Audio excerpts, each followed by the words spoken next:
ব্যাপী লালন উৎসব। দেশের বিভিন্ন স্থান থেকে ভক্ত অনুসারীরা এসে জড়ো হয়েছেন মাজারে। লালনের চিন্তা দর্শন নিয়ে আলোচনা আর লালন গীতিতে মুখর এখন মাজার প্রাঙ্গণ। হবে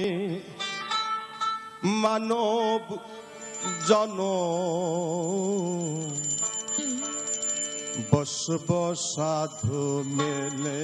হৃদয় রহমান পড়েছেন ঢাকা বিশ্ববিদ্যালয়ে দর্শন শাস্ত্রে, কিন্তু প্রাতিষ্ঠানিক শিক্ষা তাকে আবদ্ধ করতে পারেনি বৈষয়িক কর্মকাণ্ডে। তাই নির্মল প্রকৃতির পাশাপাশি হৃদয়ে ধারণ করেছেন ফকির লালন শাহের আধ্যাত্মিকতা ও ভাববাদ।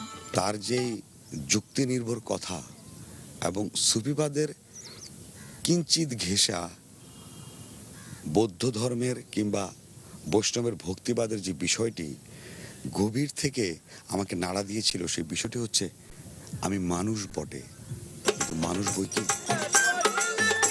লালনের এ অনুসারীর মতো অনেকেরই গন্তব্য এখন মাজার প্রাঙ্গণ। 1990 সাল থেকে প্রতি বছর বাংলা মাসের 1 কার্তিক লালন একাডেমি আয়োজন করছে লালন উৎসবের।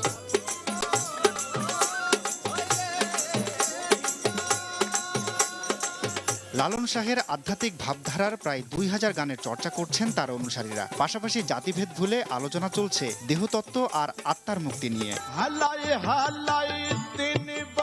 বৃহস্পতিবার উৎসব শুরু হলেও বুধবার রাত থেকেই আসতে শুরু করেন লালন ভক্তরা। শ্রদ্ধা জানান গুরুকে। মানে শুধু গান না, লালনের কোনো এমন কোনো কিছু নেই যেটা শুধুমাত্র গান, সেভাবে আমরা এটাকে দেখি না। তো যদি আমরা আদর্শ আকারে বুঝতে চাই, আমরা যারা শিক্ষিত মধ্যে উদ্দেশ্য নিই, আমাদের বুঝতে হবে প্রথমত লালন জাতপাত বিরোধী।